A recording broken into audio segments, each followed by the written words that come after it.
ओम अज्ञानतिमिरान्धस्य ज्ञानाञ्जनशलाकया चक्षुरुन्मीलितं येन तस्मै श्री गुरुवे नमः। जय श्री कृष्ण चैतन्य प्रभु नित्यानंद श्री अद्वैत गदाधर श्रीवासादि गौर भक्त वृंद। हरे कृष्ण कृष्ण कृष्ण हरे हरे, हरे राम राम राम हरे हरे। हरे कृष्ण कृष्ण कृष्ण हरे हरे, हरे राम राम राम हरे हरे। हरे कृष्ण कृष्ण कृष्ण हरे हरे, हरे राम राम राम हरे हरे। तो श्रील भक्तिविनोद ठाकुर इस आश्लिष्यवापादरतां पिनस्तु माम अदर्शनम मर्महताम करोतु वा यथा तथा वा विदधातु लंपटो मत प्राणनाथस्तु स एव न परः। इस श्रील भक्तिविनोद ठाकुर भजन के माध्यम से ये समझाना चाहते हैं। योग पीठो परिस्थित अष्ट सखी सुवेष्टित वृंदावरण्य कदम्ब कानने राधा सह वंशीधारी विश्व जन चित्तहारी प्राण मोरताहार चरणे। भजन बंगाली में है, इसका ट्रांसलेशन इस तरह से है। वृंदावन में एक कदम्ब कुंज में योग पीठ पर अष्ट सखियों से घिरे राधा के संग बंशीधारी मतलब कृष्ण विश्व में सब जनों के चित्त हरि मतलब सभी जनों के चित्त को हर लेते हैं, उनको मोहित कर लेते हैं, स्थित है। मैं उनके चरण अरविंदों पर अपने प्राण अर्पित करता हूं। इस दृश्य को देखो, स्मरण करो इस दृश्य को जो यहाँ पे लिखा है। श्री कृष्ण जो है श्याम सुंदर अपने सखियों के साथ घेरे हुए है, अष्ट सखियों के साथ घेरे हुए है। बीच में सिंहासन पर, रत्न जड़ित सिंहासन पर राधा और कृष्ण दोनों बैठे हुए हैं और सखियां जो है कीर्तन कर रही है। हर एक सखी का अपना अपना एक वाद्य है, किसी का करताल है तो किसी का मृदंग है तो किसी का वीणा है तो किसी का कुछ और है। तो अपने अपने वाद्यों के साथ कोई गा रहा है तो उनके साथ कीर्तन कर रहा है, तो कुछ सखियां नृत्य करती है। इस तरह से राधा और कृष्ण इन सखियों से घेरे हुए हैं और ऐसे कीर्तन नृत्य के माध्यम से, और भगवान स्वयं बंसीधारी इसलिए कहा जा रहा है क्योंकि वो बंसी भी बजाते हैं और राधा रानी के मन को चित्त हर लेते, उनके चित्त को हर लेते हैं। तो इस दृश्य के माध्यम से इस भौतिक जगत के हम जैसे तुच्छ भक्तों का भी चित्त हर लेते हैं, हमारे मन को वो जीतते हैं, हमारे मन को वो काबू कर लेते हैं। जब हमारा मन इनके माध्यम से, श्रीमती राधा रानी, कृष्ण, अष्ट सखिया, इनके माध्यम से जब काबू हो जा मतलब इनके माध्यम से आकर्षित हो जाता है हमारा मन, तो काबू में आता है, मन कंट्रोल में आता है। तो भगवान जब हमारे चित्त को हर लेते हैं, हाँ, तो हमारा मन कंट्रोल में आता है, हमारा मन स्थिर हो जाता है। सखी आज्ञा मत कोरी दोहार सेवन, पाल्यदासी सदा भावी दोहार चरण। अपनी गुरु सखी की आज्ञा से, ये बहुत महत्वपूर्ण है, गुरु सखी, अपनी गुरु सखी की आज्ञा से मैं युगल किशोर की सेवा करता हूँ। मैं सदैव स्वयं को युगल किशोर के चरणों की पाल्य दासी मानता हूँ और उनके चरण अरविंदों का ध्यान करता हूँ। ठीक है, यहाँ पे गुरु सखी की आज्ञा मतलब गुरुजन, फिर वो शिक्षा गुरु हो, दीक्षा गुरु हो, हाँ, या पथ प्रदर्शक गुरु हो, जो भी भगवान कि श्री चरणों में या आपको सेवा प्रदान करता है, वो आपको भगवान की सेवा में व्यस्त रखता है, ऐसे भक्तों की आज्ञा मान लेनी चाहिए। अपनी गुरु सखी की आज्ञा से मैं युगल किशोर की सेवा करता हूं, सदैव स्वयं को युगल किशोर के चरणों की पाल्य दासी। पाल्य दासी का अर्थ डायरेक्ट दासी नहीं, भगवान श्री कृष्ण के डायरेक्ट दासी नहीं है हम। पाल्य दासी का अर्थ है भगवान के दासियों के दासियों के दासी। अब समझे? पाल्य दासी का अर्थ है भगवान श्री कृष्ण के मुख्य दासी कौन है? श्रीमती राधा रानी। और उनके अंतर्गत दासी कौन है? अष्ट सखी। और उनके बाद कौन है? मंजरीज। हर एक अष्ट सखी के कुछ कुछ मंजरीज है, समझ रहे?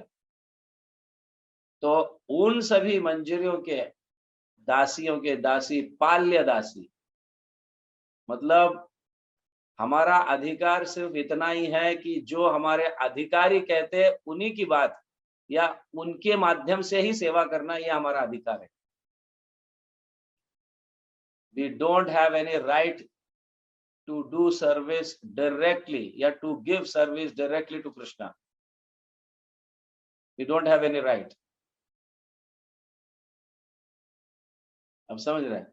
जैसे हम डायरेक्टली हम भगवान की सेवा करेंगे ऐसा सोचते हैं, तो भगवान अपने सेवा को स्वीकारते नहीं। समझ रहे? प्रभुपाद इस तरह से कहते हैं, वो अपने पाश्चात्य देश विदेशी भक्तों को अंग्रेजी में वो कह रहे थे, if you give a flower direct to Krishna, Krishna will not accept it, but if you give a flower in the hands of Shrimati Radha Rani, and when Radha Rani gives that flower on behalf of you to Krishna, Krishna will accept immediately. Why? Because Radha Rani is sanctioning. Radha Rani ये कहती है, कृष्ण देखो ये तुम्हारा सही दास है, ये सही तुम्हारा हितचिंतक है। जब हम दास के माध्यम से जब सेवा करते हैं, तो हम भगवान श्री कृष्ण को संतुष्ट करते हैं, हमारे वरिष्ठ आचार्यों को संतुष्ट करते हैं, हमारे गुरुजनों को संतुष्ट करते हैं। जो डायरेक्ट सेवा करने की इच्छा व्यक्त करता है या करने का प्रयास करता है, तो उसका अहंकार है ये, वो अपने अहंकार को त्यागा नहीं है। मैं क्यों इसके माध्यम से जाऊं, अब तो मैं डायरेक्ट कृष्ण के साथ संबंध रख सकता हूं। सो ऐसे अहंकारी व्यक्ति या ऐसे अहंकारी भक्त को कृष्ण ज्यादा महत्व नहीं देते।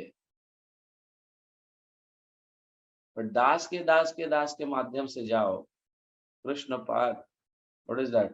गोपीर भरतु तव पाद कमलयोर दास दासानुदास। तो हमारा पोजीशन यही है कि हम दास के दास है। तो इस तरह से हमारे अपने पोजीशन को मेंटेन करेंगे तो there is no problem in bhakti. भक्ति में कभी प्रॉब्लम नहीं आएगा। बट डायरेक्ट करने का प्रयास करोगे तो भक्ति में प्रॉब्लम आएगा, उसमें कोई डाउट नहीं है।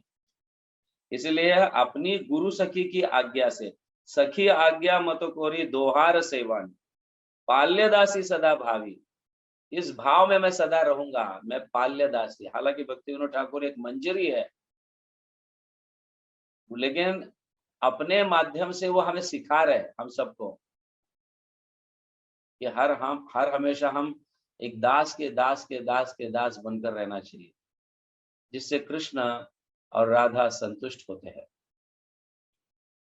तो वो प्रॉब्लमेटिक भाव नहीं है। प्रॉब्लमेटिक भाव ये है कि जब हम ऐसे भाव में उन्मत्त होकर डायरेक्ट कृष्ण की सेवा करना चाहते हैं। तो कभु कृपा कोरी मत हस्त धोरी, मधुर वचन बोले, तांबूल लोइया खाए दुई जने, माला लोए कुतूहले। कभी कभी कृपावश मेरी सखी मेरा हाथ थाम कर मुझसे मीठे मीठे बोलती है। मेरे द्वारा बनाया तांबूल वह उन दोनों को अर्पित करती है और अत्यंत हर्षित होकर उनके लिए मालाएं स्वीकार करती है। तो जब हम उनके मतलब डायरेक्ट भगवान को नहीं, अपने अधिकारी, अपने अष्ट सखी मंजरी, इनके माध्यम से जब हम सेवा करते हैं तो एकदम वहां पे क्या है, मीठे मीठे बोलती, मतलब सुखी रह सकते हैं हम। There is no problem. दोनों जगह से हाँ मिठास उत्पन्न होता है। और फिर हम जो भी देते हैं वो भगवान की सेवा में वो स्वीकार करते हैं और भगवान को अर्पित करते हैं। That is the system. इसीलिए कनिष्ठ भक्तों को कभी भी डायरेक्ट भगवान की सेवा करने की अभिलाषा नहीं करनी चाहिए। अपने अधिकारियों के माध्यम से, समझ गए? जैसे उदाहरण के लिए हम जब भगवान को भोग लगाते हैं, हम गुरु मंत्र, प्रभुपाद मंत्र, पंचतत्व मंत्र, इसका उच्चारण कर कर हम भोग लगाते हैं। हम डायरेक्ट भगवान को भोग नहीं लगाते। हमारे गुरु के माध्यम से, और अपने गुरु उनके गुरु के माध्यम से, वो गुरु अपने गुरु के माध्यम से, इस तरह से परंपरा से जब भोग लगता है और उस भोग को भगवान स्वीकारते हैं, और वो भोग उसी परंपरा के माध्यम से हमारे पास महाप्रसाद के माध्यम से आ जाता है, या महाप्रसाद बनकर आ जाता है। तो ऐसे प्रसाद स्वीकारने से हर हमेशा हम आनंद और सुख का जीवन व्यतीत करेंगे, कभी दुखी नहीं हो सकते। समझ रहे? This just example. तो भगवान उसी तरह से माला भी स्वीकार करते हैं। समझ गया? अदर्शनम होय करो कहो कि छले, ना देखिया दोहे हिया ज्वले। कुछ छल कर वे समय समय पर मेरी आंखों से ओझल हो जाते हैं। व्रज के युगल किशोर को न देख मेरा मन दुख की धधकी ज्वाला में जलता है। तो यहाँ पे भक्ति विनोद ठाकुर ये समझाना चाहते हैं, जब हम भगवान की सेवा से वंचित हो जाते हैं किसी कारण, और भगवान हमें दर्शन नहीं देते हैं, तो हम इस पीड़ा के ज्वाला में जलने लगते हैं। ये हमारी परिस्थिति हो जाती है। इसीलिए अच्छा है कि हम परंपरा को ना भूले और ना ही डायरेक्ट सेवा करने की इच्छा करें, तो भगवान असंतुष्ट हो जाते हैं। जेखाने सेखाने थाकू दो जने, आमी तो चरण दासी, मिलने आनंद विरह जानता सकल समान बासी। वे दोनों जहां भी हो, मैं तो निश्चय ही उनके पदाम्बुजों की विनित दासी हूं। वो मुझे दर्शन दे या न दे, या मेरे से दूर रहे, कुछ भी हो, मुझे सिखाने के लिए, और उनके जैसा कोई सिखा नहीं सकता। समझ गया ना? उनके जैसा, हमें भगवान के जैसा कोई सिखा नहीं सकता। तो इसीलिए मेरे अच्छे के लिए वो मुझे दुख देते हैं, ताकि मैं और भी निकट उनके जाऊं। तो किसी परिस्थिति में भी क्यों ना हो, लेकिन वो है मेरे प्राणेश्वर, मेरे स्वामी। विरह की यातना के समय और आनंद के समय भी वो हर हमेशा मेरे लिए समान ही रहेंगे। राधा कृष्ण प्राण मोर जीवने मरणे, मोरे राखी मारी सुखे थाकू दूजने। जीवन हो या मरण, राधा कृष्ण मेरे प्राणधार है। वे सदैव सुखी रहे, चाहे वे मुझे मारे या रखे। भक्ति विनोद आन नाही जाने, पोड़ी निज सखी पाए।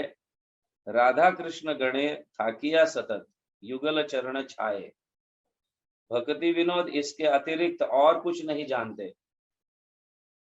अपनी गुरु सखी के चरणों में गिरकर तथा सदैव श्री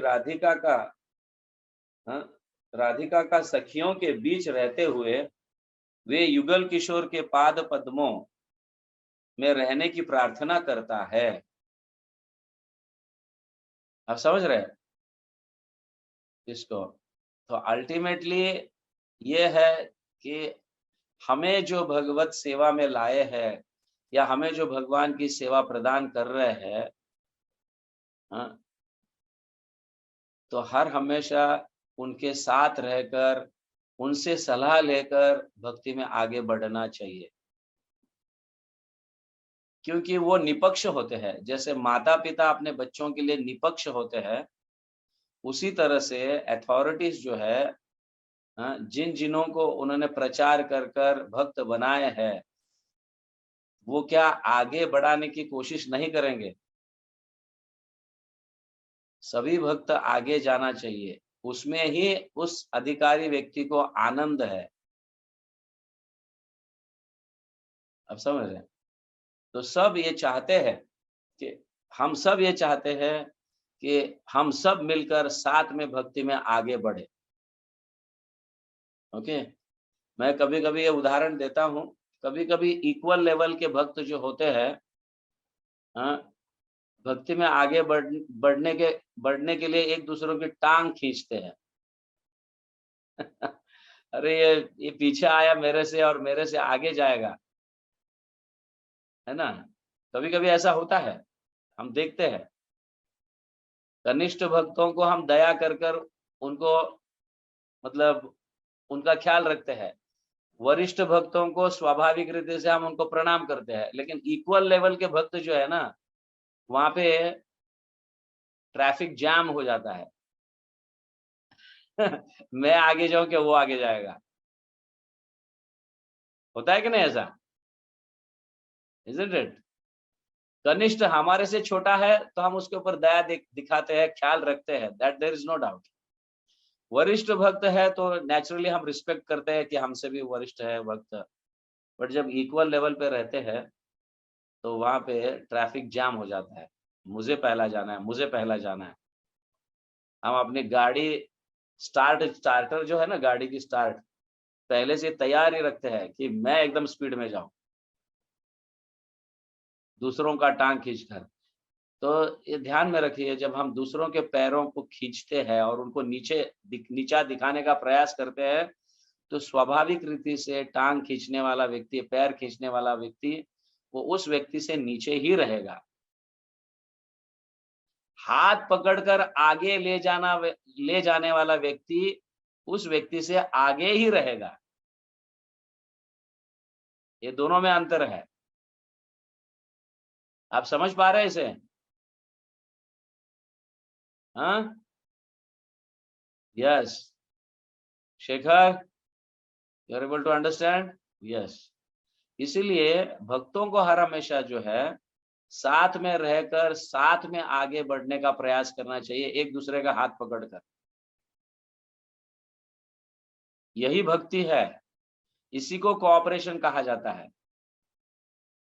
प्रभुपाद कहते थे, if you really love me you should cooperate together, that shows that you really love me. If you fight with in each other than you don't love me. मुझसे प्रेम करने का आप ढोंग कर रहे हो, नाटक कर रहे हो।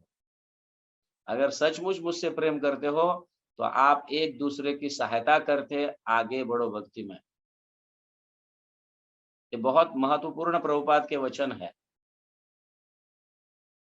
इसीलिए यहाँ पे कहा जा रहा है मारो भी राखो भी जो इच्छा तुम्हार।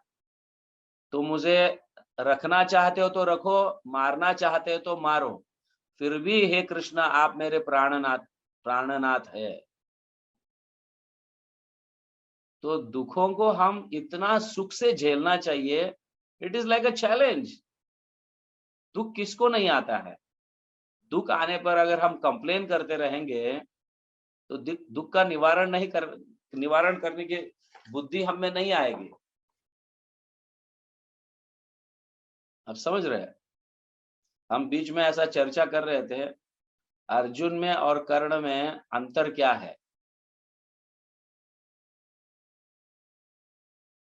हाँ, कोई लोग कर्ण कितना दुखी था, सूत पुत्र बोलकर उसको कहते थे, ये करते थे, उसको दूर करते थे, इतना दान करता था, ये करता था।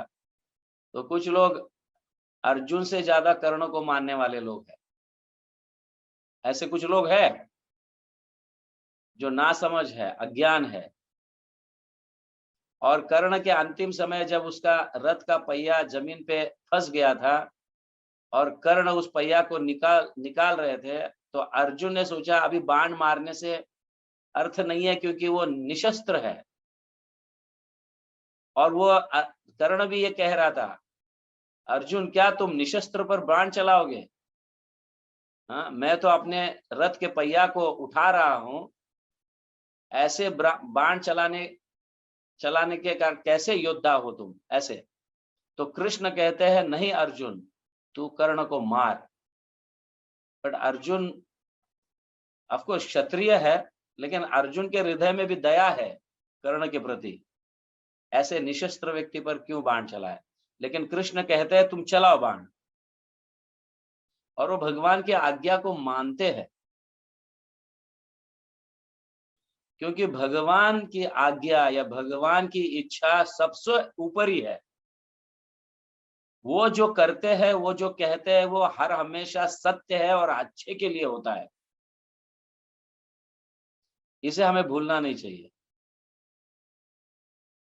ऐसी परिस्थिति एक बार अर्जुन को भी आई थी, लेकिन वो कभी कंप्लेन नहीं किए थे जैसे कर्ण कर रहा है। मैं तो निशस्त्र हूं, तुम कैसे मार सकते हो? क्या ये योद्धा के लक्षण है? क्या ये क्षत्रिय के लक्षण है? एक बार अर्जुन के रथ के घोड़े थक गए थे, जिसको कृष्ण स्वयं रथ रथ से घोड़े निकालकर उनको सुलाकर उनके पैरों का मसाज कर रहे थे। कृष्ण स्वयं उनको पानी पिला रहे थे, उनके शरीर को सांत्वना दे रहे थे। हाँ, उसको एकदम साफ करके, उनको मसाज करके पूरे शरीर को। और उस समय अर्जुन रथ से नीचे उतरे हुए थे और युद्ध कर रहे थे। जब घोड़े थके हुए थे और कृष्ण उनको पानी पिला रहे थे, मसाज कर रहे थे उनके चरणों को, बहुत थके हुए हैं, फिर भी रथ से नीचे उतरकर अर्जुन युद्ध कर रहे थे। इतना ही नहीं, कुछ लोग इतने दुष्ट थे, कृष्ण के घोड़ों पर और कृष्ण पर प्रहार कर रहे थे। फिर भी अर्जुन ने अपने बाणों के माध्यम से एक बड़ा रूम बनाया, जहां पे कृष्ण घोड़ों को पानी पिलाए और उनके पैरों पर, घोड़ों के पैरों को मसाज करे। अर्जुन स्वयं युद्ध भी कर रहे हैं और भगवान के लिए एक रूम भी बनाया बाणों के माध्यम से, ताकि कोई भी उन पर प्रहार ना करे। बट अर्जुन कभी कंप्लेन नहीं किया, हे कर्ण, हे भीष्म, हे द्रोणाचार्य, मैं तो रथ के नीचे हूं, तुम कैसे युद्ध कर सकते हो? वो हर प्रकार के चैलेंज को एक्सेप्ट किए। और कृष्ण कहते हैं अर्जुन तुम कैसे कर लेते हो ये सब? तुम युद्ध भी कर रहे हो और हमारी रक्षा भी कर रहे हो, घोड़ों की रक्षा भी कर रहे हो। थके हुए घोड़ों को मैं पानी पिला रहा हूँ, लोग मूर्ख मुझ पर प्रहार कर रहे हैं, घोड़ों पर प्रहार कर रहे हैं। तो हमारे मतलब हमको हमारी रक्षा करने के लिए आप रूम भी बांधा हमारे लिए बाणों के माध्यम से, आप ये कैसे कर लेते हो? इस दृष्टि से देखा जाए तो कर्ण से अर्जुन कई गुना श्रेष्ठ है। कभी भी उन्होंने कंप्लेन नहीं किया किसी को। 14 साल का वनवास किया, इतने सारे दुख झेले, लेकिन अर्जुन कभी कंप्लेन नहीं किए भगवान को कि हमको ऐसा दुख आया, वैसा आया, ये आया। भीम थोड़ा बहुत कंप्लेन करते थे, लेकिन अर्जुन कभी नहीं किए। He was such A challenging person, और वो ऐसे चैलेंज में भी इतने सुखी से उसको स्वीकारते थे, इसीलिए वो आगे गए। समझ गए ना? इसीलिए कृष्ण को वो पसंद है, क्योंकि भगवान को भी वो कभी ऐसे मतलब कंप्लेन नहीं किए, हे भगवान हमको इतना दुख आया, हमको ये आ गया, हमको वो आया, फूट फूट कर रो रहे थे, ऐसा नहीं हुआ कभी। ये परिस्थिति है, ये भौतिक जगत है, and you have to be. ये चैलेंजिंग, हम जब चैलेंज के साथ इस दुख को स्वीकारते हैं तो हमारा मनोबल, हमारा शरीर का बल बढ़ने लगता है।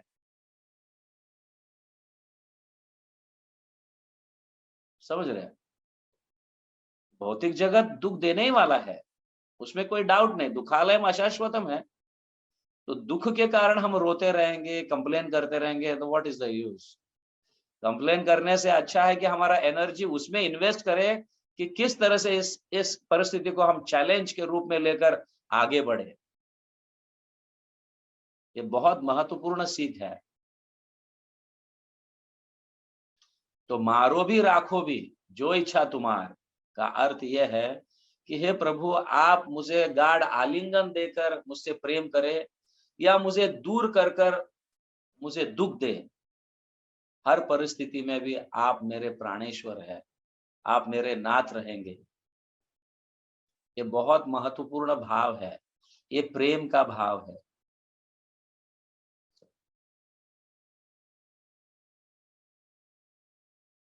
आप सार समझ पाए शिक्षाष्टकम का? शिक्षाष्टकम का सार जो है आखिरी श्लोक है। सार, आश्लिष्य वा पादरताम पिनस्तुमाम अदर्शनम मर्महताम करोतु वा यथा तथा वा विदधातु लंपटो मत प्राण ना तस्तु स एव न पर। हर परिस्थिति में भी आप मेरे प्रभु है, मेरे स्वामी है, मेरे प्राणनाथ है। समझ ना? मेरे प्राणनाथ को अगर मैं मतलब उनसे दूर हो जाऊंगा तो फिर मेरे प्राण का क्या होगा, जो मेरे शरीर के अंदर है? दुखी होगा। तो यहाँ तो भक्ति विनोद ठाकुर और चैतन्य महाप्रभु इस श्लोक के आधार पर तात्पर्य में ये समझाते हैं कि भगवान को अगर हमें दुख देकर महासुख की प्राप्ति हो रहा है, हमें दुख देकर भगवान महासुख का अनुभव करते हैं, तो ऐसे दुख में भी हमारे लिए तो सबसे ऊंचा सुख है, क्योंकि कृष्ण हमारे दुख में महासुख का अनुभव करते हैं। This is very important. समझ रहे हैं? सो ये सार है। तो कल हम थोड़ा लेवल समझेंगे। पहला श्लोक कौन से लेवल पर है, दूसरा श्लोक कौन से लेवल पर है, क्या हमें प्रदान करता है, क्या समझाता है, that will see tomorrow. Okay. Chaitanya Mahaprabhu Shikshashtakam की जय, जगत गुरु श्रील प्रभुपाद की जय, हरि नाम संकीर्तन की जय, गौर प्रेमानंदे, हरि हरि बोल।